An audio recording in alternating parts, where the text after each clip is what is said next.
भारत के वन पर्व में अगर कहा जाए तो अनेक श्लोकों से रघुवंश में अगर कालिदास ने प्रयागराज की धरती को अपना कथ्य बनाया है, तो प्रयागराज की महिमा तो निश्चित तौर से अपरंपार है, शब्दों में बयां कर पाना निश्चित तौर से मुमकिन नहीं है। लेकिन अगर भारत विश्व की आत्मा है जया, तो प्रयागराज भारत का प्राण है। भगवान ध्रुव भास्कर अगर सूर्य की ऊर्जा और प्रकाश से इस ब्रह्मांड को अवलोकित करते हैं, तो इस धर्म, कर्म और आध्यात्म और मोक्ष की धरती, यानी चारों पुरुषार्थ की पूर्णता की धरती है प्रयागराज।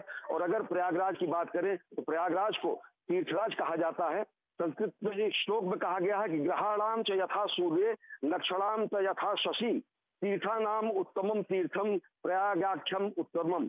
अगर ग्रहों में सूर्यों की कल्पना की जाती है, नक्षत्रों में शशि की कल्पना, चंद्रमा की, तीर्थों में अगर सर्वोत्तम तीर्थ है वो तीर्थराज प्रयाग है। तो प्रयाग प्रशस्ति हरिशेन ने लिखा, प्रयाग प्रशस्ति यहाँ कर अनेक अनेक मनीषियों ने लिखा, अनेक अनेक विद्वानों ने लिखा, आचार्यों ने लिखा, गुरुओं ने लिखा। और सबसे बड़ी बात अगर देखें तो प्रयागराज वो धरती है जहाँ पर धर्म का, कर्म का और वैराग्य का, तीनों का की त्रिवेणी आती है। गंगा, यमुना और सरस्वती की त्रिवेणी तो यहाँ ही है, धर्म, कर्म और वैराग्य की भी त्रिवेणी है। यहाँ की धरती में वैराग्य भी है, यहाँ की धरती में कर्म और पुरुषार्थ भी है, और यहाँ की धरती में आध्यात्म और धर्म भी है। तो धर्म, कर्म और आध्यात्म की जो ये धरती है, इस पतित पावनी धरती तीर्थराज प्रयाग के लिए अनेक लोगों ने अपने स्तुतियां की है। सबसे बड़ी बात, प्रधानमंत्री नरेंद्र मोदी इसके बाद अक्षय वट, प्रयागराज का जो अक्षय वट है वहां पर दर्शन कर रहे हैं। प्रयागराज के अक्षय वट की जो परंपरा है वो बेहद प्राचीन है। अक्षय वट भगवान वेणी माधव के साक्षात स्वरूप का वट माना जाता है। अक्षय वट जो है भगवान वेणी माधव के द्वादश स्वरूपों में बाल मुकुंद के स्वरूप का माना जाता है। और प्रधानमंत्री नरेंद्र मोदी अक्षय वट दर्शन करने के लिए पहुंचे, और प्रधानमंत्री नरेंद्र मोदी के साथ उत्तर प्रदेश के मुख्यमंत्री योगी आदित्यनाथ, राज्यपाल आनंदीबेन पटेल और अन्य गणमान्य लोग रहे। और अक्षय वट की अगर परंपरा की बात करें तो अक्षय वट की सबसे ज्यादा महिमा, और अक्षय वट प्रयागराज की मूल निधि के रूप में माना जाता है। अक्षय वट को अक्षय और अविनाशी माना जाता है। चीनी यात्री हेंग सेंग की यात्रा में भी विवरण मिलते हैं। अजय मिश्र भी हमारे साथ जुड़े हुए हैं। अजय मिश्र, हम तस्वीरों में देख रहे हैं प्रधानमंत्री इस वक्त अक्षय वट में वहां पूजा अर्चना कर रहे हैं। वट वृक्ष को लेकर भी बहुत मान्यता है, हमारी प्राचीन उसमें मानी जाती है। किस तरह से आप इसको देखते हैं तस्वीरों में? अजय, आप मेरे साथ जुड़े हुए हैं? जी बिल्कुल अजय, आपको मेरी आवाज आ रही है? जी जी। तो मैं आपको बता रहा था कि ये प्रयाग की अमूल्य निधियों में अक्षय वट का नाम स्वर्णाक्षरों में अंकित इसलिए किया जाता है क्योंकि सृष्टि के आदि से लेकर के अंत तक रहने वाले इस अव्यय वृक्ष के तले कई महर्षियों ने, कई संतों ने तपस्या की। और ये माना जाता है कि स्वयं महेश, भगवान शंकर ने अपने आप को अक्षय वट के रूप में प्रतिस्थापित किया जब ब्रह्मा जी ने यहाँ पर यज्ञ किया था। ये अक्षय इसलिए कहा जाता है क्योंकि जब सृष्टि का प्रलय होता है तब भी ये अक्षय वट हमेशा ही अक्षय रहता है, अव्यय रहता है, इसका नाश नहीं होता। और यहीं के पत्तों पर भगवान माधव वटस्य पट्टस्य पते शयानम, ये कहा जाता है कि वहां पर निवास करते हैं। भगवान शिव हमेशा ही वेणी माधव के साथ रहते हैं। यहाँ पर द्वादश माधव हैं जो इस संपूर्ण क्षेत्र की रक्षा करते हैं। और जिस तरह से भगवान का जब वनवास हुआ तो माँ कौशल्या ने एक अत्यंत प्रसिद्ध पंक्ति कही थी जो आज हर घर में कही जाती है कि अचल रहे अहिवात तुम्हारा जब लगी गंग यमुन जलधारा। यानी जब तक गंगा यमुना की जलधारा है, एक साथ त्रिवेणी का संगम है, तब तक आपका सुहाग अक्षय रहे, ऐसा माँ कौशल्या माता सीता को आशीर्वाद देती हैं। और हम देखते हैं कि जब भी जब सुहागिनों का व्रत किया जाता है तो उनको भी यही आशीर्वाद दिया जाता है। भगवान राम जब वनवास के लिए यहाँ से जा रहे थे तो माँ सीता ने अक्षय वट की पूजा की थी, वापस आते समय फिर से पूजा की थी। भारद्वाज आश्रम निकट ही है यहाँ पर। और सबसे बड़ी बात है कि अक्षय वट 2019 में जब अर्धकुंभ था तो इसको आम जनता के लिए अक्षय वट को खोलने का कार्य भी प्रधानमंत्री नरेंद्र मोदी ने किया था। और उसके बाद इसका सौंदर्यीकरण करीब 14 करोड़ की लागत से किया गया है। एक कॉरिडोर बनाया गया है बहुत ही स्पेशल। और अक्षय वट के बिल्कुल समीप में ही सरस्वती कूप है। माँ गंगा यमुना तो हमें प्रत्यक्ष रूप से स्थित असित जलधारा के रूप में दिखाई देती है इस त्रिवेणी में, लेकिन माँ सरस्वती सीधे शाम्य प्रास जब बद्रीनाथ में उनकी धारा पाताल में जाती है तो ऐसा माना जाता है कि वो बिल्कुल पाताल लोक से होती हुई इसी समुद्र कूप में आती हैं और इस समुद्र कूप से नीचे नीचे जाकर के इस त्रिवेणी संगम में अपने आप को समाहित कर लेती हैं। तो माँ गंगा, यमुना और सरस्वती का यह संपूर्ण जो संगम है वो अक्षय वट के ही एक तरह से आधार पर टिका हुआ है। अक्षय वट की अगर हम बात करें जया, तो स्पष्ट तौर पर यह कहा गया है कि इस अक्षय वट का जो मूल है वो स्वयं श्री हरि हैं। इसकी जो शाखाएं हैं वो माँ लक्ष्मी हैं। आप अगर इनके पत्तों की बात करें तो वो माँ सरस्वती हैं। इनका जो पुष्प है वो स्वयं जो भगवान है वो शंकर हैं, और जो ब्रह्मा जी हैं वो इसके फल हैं। तो इस अक्षय वट की महिमा अत्यंत महनीय है, और इसलिए इसका निर्माण किया गया इस कॉरिडोर का, कि जो आम जनता है इस अक्षयवट का दर्शन कर पाए। और मुझे लगता है कि देश विदेश से जितने भी सैलानी आएंगे अक्षयवट का जरूर दर्शन करेंगे, पर्यटन को इससे बढ़ावा मिलेगा। मुझे याद आता है कि 2019 में कई सारे विदेशी मिशंस को यहाँ पर ले आकर के अक्षयवट की परिक्रमा कराई गई थी, वहाँ के दर्शन कराए गए थे। और स्पष्ट तौर पर जो कहा गया है कि प्रयाग की महिमा ही अक्षयवट की वजह से है। कहा गया है कि जहाँ श्याम वट यानी अक्षयवट अपनी श्यामल छाया से सभी को दिव्य गुणों को प्रदान करते हैं, जहाँ पर वेणी माधव अपने दर्शन से सभी के पाप काट देते हैं, उस तीर्थराज प्रयाग की जय हो। श्यामो वटो श्याम गुणो वृणोति स्वच्छाया श्यामलया जनानाम श्यामः श्रमम कृतंत यत्र दृष्टः स तीर्थराजो जयति प्रयाग। तो स्पष्ट तौर पर अक्षयवट कॉरिडोर का जो निर्माण किया गया है वो तीर्थयात्रियों को त्रिवेणी स्नान के बाद अक्षयवट का जो दर्शन होता है वो अत्यंत शुभ माना जाता है। और यहाँ पर 7 चीजें आपको करनी होती हैं जया। अगर आप भी अपना कार्यक्रम बना रही हैं तो मैं आपको बता देना चाह रहा हूँ कि आपको त्रिवेणी स्नान करना है। त्रिवेणी स्नान में से पहले त्रिवेणी माँ का दर्शन करना है।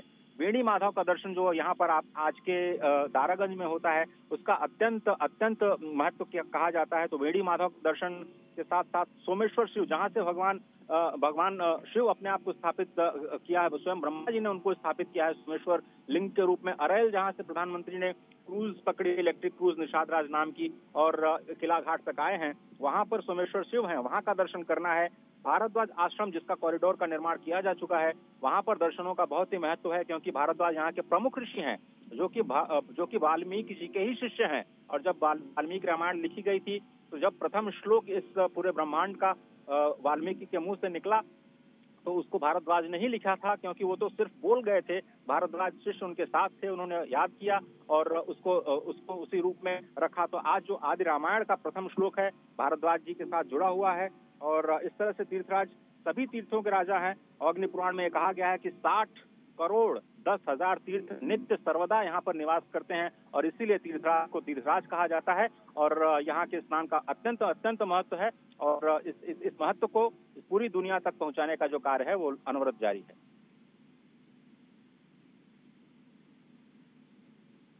आज को एक लंबा इंतजार हम कहें करना पड़ा, वो इंतजार खत्म हो रहा है। जिस तरह से अक्षयवट कॉरिडोर हम सभी देख रहे हैं किस तरह से बना है, और प्रधानमंत्री दूसरी बार बताओ प्रधानमंत्री यहाँ पर पहुंचे हैं और ये दृश्य दिखा रहे हैं कि अब अक्षयवट का पूरा वो जो कॉरिडोर बनने के बाद श्रद्धालुओं के लिए कितना सुलभ और आसान हो जाएगा वहाँ दर्शन करना, वहाँ पहुँचना। अक्षय, एक लंबा इंतजार। और अगर हम बात करें अक्षयवट कॉरिडोर का, हनुमान मंदिर, प्रधानमंत्री अब इसके बाद रुक करेंगे, प्रधानमंत्री हनुमान मंदिर कॉरिडोर भी जाएंगे, सरस्वती कूप कॉरिडोर, भारद्वाज आश्रम कॉरिडोर, श्रृंगवेरपुर धाम कॉरिडोर। तो ये जो एक तरह से 6 कॉरिडोर अब बन के तैयार हो चुके हैं, इन्हें आप किस तरह से देख रहे हैं जब 2025 में देश और दुनिया से करोड़ों की संख्या में श्रद्धालु प्रयागराज पहुंचेंगे, तो एक बदला हुआ प्रयागराज यानी विकास और विरासत की यात्रा करता हुआ भारत विश्व को दिखेगा। ये आपने बिल्कुल सही कहा, एक बदला हुआ भारत विश्व को जरूर दिखेगा, क्योंकि जिस 7 कॉरिडोर्स का पुनर्निर्माण किया गया है और एक उनको भव्यता दी गई है, वो भारत की प्राचीन विरासत, सनातन संस्कृति को संपूर्ण विश्व के द्वार पर ले तीर्थों की महत्ता को फिर से स्पष्ट करने का प्रयास करेंगी।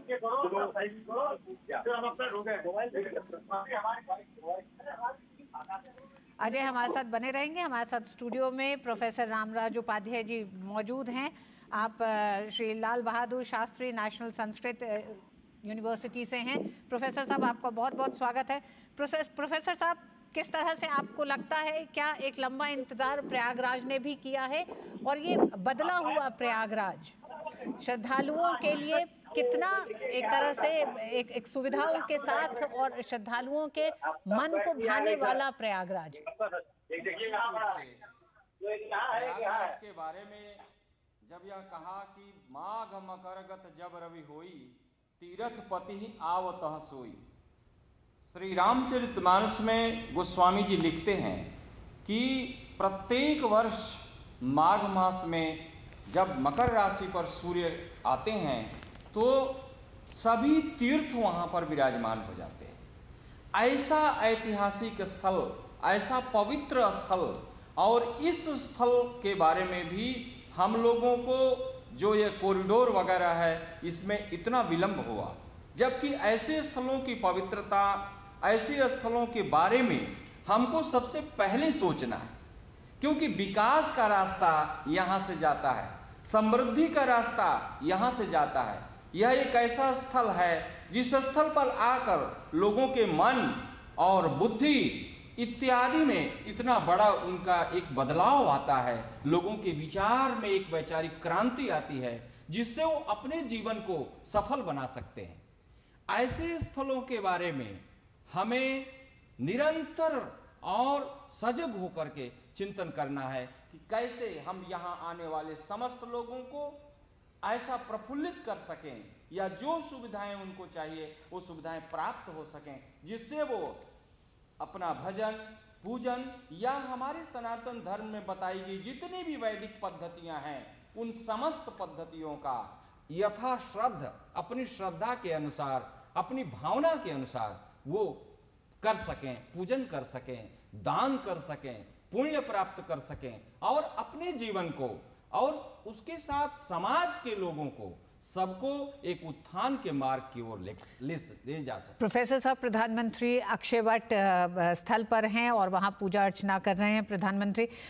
हम जानना चाहेंगे कि जितना श्रद्धालु देश दुनिया से महाकुंभ के लिए जनवरी से फरवरी के बीच में रहेगा, मौजूद रहेगा भारत में, उसके लिए प्रयागराज में मौजूद होना और अक्षयवट के महत्व को भी आप अगर लोगों को बताएं। देखिए, प्रयागराज की जो महत्ता है वो अक्षयवट से है, क्योंकि कहते हैं कि कालिंद्या उत्तरे कूले, पद्म पुराण की बात है, पद्म पुराण का वचन मैं बोल रहा हूं। कालिंद्या उत्तरे कूले भागीरथ्याश्च पश्चिमे बटस्य पूर्व दिग्भागे स्नातः की मनुसोचते। तो बटस्य का यहां वर्णन आया। यह बट कौन सा बट है? यह अक्षयवट है। तो जब आप संगम की कल्पना करते हैं, जब आप संगम की बात करते हैं, तो बिना अक्षयवट की बात किए वह संगम की बात पूरी नहीं होती। गंगा यमुना सरस्वती का वहां संगम है, लेकिन पद्म पुराण कहता है कि वहां बट का भी संगम है। यह अक्षय बट है, और अक्षय बट का संबंध भी समुद्र मंथन से है, जब अमृत कुंभ उत्पन्न हुआ, जिसमें 14 रत्न निकले। उन 14 रत्नों में 5वां रत्न कल्प वृक्ष माना जाता है, और कल्प वृक्ष के अंश के रूप में यह अक्षय वट है। क्योंकि कल्प वृक्ष की विशेषता शास्त्र बतलाते हैं कि कल्प वृक्ष के यहाँ व्यक्ति उपस्थित होकर के जिस कामना का स्मरण करता है, जिस कामना की इच्छा करता है, कल्प वृक्ष उसकी कामनाओं को पूरी कर देते हैं। अक्षय वट भी उसी प्रकार है। क्यों? क्योंकि वहां लिखते हैं बटस्य मूले स्थितो ब्रह्मा, बट मध्य जनार्दनः, बटाग्रे तु शिवो देवः, सावित्री बट संस्थिता। बट के मूल में ब्रह्मा का निवास होता है, बट के मध्य में जनार्दन का निवास है, और बट के अग्रभाग में शिव का निवास है। तो यह केवल